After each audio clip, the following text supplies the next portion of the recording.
Hello friends, I am Aprati. Welcome back to our channel plants space. आज हम jatropha plant के बारे में बात करेंगे। जेट्रोफा एक फ्लावरिंग प्लांट है जिस पर पिंक कलर के छोटे छोटे फ्लावर्स आते हैं।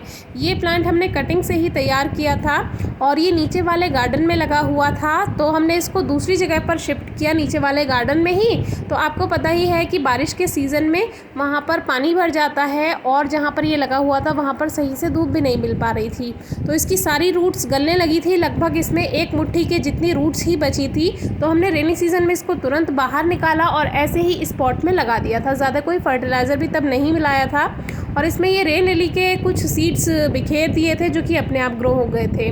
तो फिर हमने सोचा कि रेनी सीज़न के बाद इसको, सर्दियाँ तो वैसे भी इसका डोरमेंसी पीरियड होता है, ग्रोथ नहीं करता है, सारी पत्तियाँ झड़ जाती हैं, तो फिर हमने इसको ऐसे ही लगा रहने दिया। और फिर लगभग 28 जनवरी को अब हम ये रिपोर्टिंग कर रहे थे, तो 28 जनवरी को रिपोर्ट किया क्योंकि फरवरी यानी कि जो स्प्रिंग सीज़न आएगा उसमें इसमें न्यू ग्रोथ होगी, न्यू लीव्स आएंगी और फिर से ही फ्लावरिंग के लिए तैयार हो जाएगा। तो इसको रिपोर्ट कर रहे थे क्योंकि तब फर्टिलाइज़र ऐड नहीं किया था। तो सबसे पहले ये रेन लिली के बल्ब बाहर निकाल दिए हैं। अब ऐसा का ऐसा ही हम इसको बाहर निकालेंगे। तो आप देख सकते हैं रूट्स कितनी ज़्यादा फैल चुकी हैं।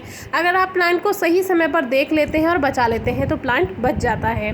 फर्टिलाइज़र हम वही यूज़ कर रहे हैं, इसमें गोबर की खाद और वही सॉइल है, उसी सॉइल में थोड़ा सा फर्टिलाइज़र ऐड कर देते हैं।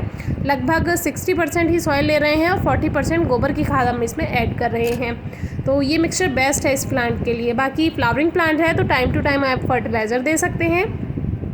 पॉट ये गोल वाला ही ले रहे हैं, तब यही खाली था तो इसमें ड्रेनेज होल अच्छे से है। छोटा सा पत्थर रख देते हैं जिससे ड्रेनेज सिस्टम अच्छा बनेगा और पॉटिंग मिक्स तैयार है, इसको अच्छे से भर देते हैं। तो छोटी सी एक पतली सी हमने लेयर बना दी है इसमें और एक बार इसमें ये गोबर की खाद को अच्छे से एक लेयर बना देते हैं। इससे क्या होता है, जब रूट्स नीचे तक फैलती हैं तो फिर उन्हें टाइम से फर्टिलाइज़र एक्स्ट्रा मिल जाता है, तो प्लांट अच्छी फ्लावरिंग के लिए तैयार रहता है। तो एक लेयर हम बना देते हैं और फिर से ये मिक्सचर अपना भर देते हैं। तो इसकी जो साथ में जो मिट्टी है इसको थोड़ा कम करेंगे और रूट्स भी इसकी हल्की सी ट्रिम कर देंगे क्योंकि ज़्यादा इस पॉट में नहीं आ पाएंगे। तो देखिए रूट्स हमने हल्की हल्की ट्रिम कर दी है, मिट्टी भी हटा दी है जो इस पर लगी हुई थी और वापस से यही मिक्सचर जो तैयार किया है वो भर देते हैं। प्लांट्स ग्रो करना बहुत आसान होता है, रिपॉट करना आसान होता है, बस कुछ बातों का ध्यान रखना होता है। रिपॉटिंग के बाद हमेशा आप 2 से 3 दिन ज़रूर प्लांट को छाया में रखें जिससे उसकी रूट्स थोड़ी सेट हो जाएंगी। नहीं तो एकदम से धूप जब पत्तियों पर पड़ती है तो प्लांट एकदम स्ट्रेस में आ जाता है। तो देखिए सॉइल को अच्छे से प्रेस कर दिया है और बस वाटरिंग कर देंगे। शुरू में आप अच्छी सी वाटरिंग कर सकते हैं और फिर बाद में आपको पानी पर ध्यान देना है। ओवर वाटरिंग बिल्कुल नहीं करनी है क्योंकि ओवर वाटरिंग ही मेन कारण होता है पौधे के मरने का। तो इस तरह से हमारा पॉट बिल्कुल तैयार है, प्लांट बिल्कुल तैयार है। ये गोल वाला पॉट ही अभी खाली था तो इसी में ही लगा दिया है। आगे जाकर इसको एक 12 इंचेस का पॉट दे देंगे। तो अब आप देखिए प्लांट में इस तरह से न्यू ग्रोथ हुई है और ये 6 मार्च को इसमें ग्रोथ स्टार्ट हो गई थी, तो लगभग 37 दिन में। तो ये आपके प्लांट पर डिपेंड करता है कि आपने रिपोर्ट कब किया है।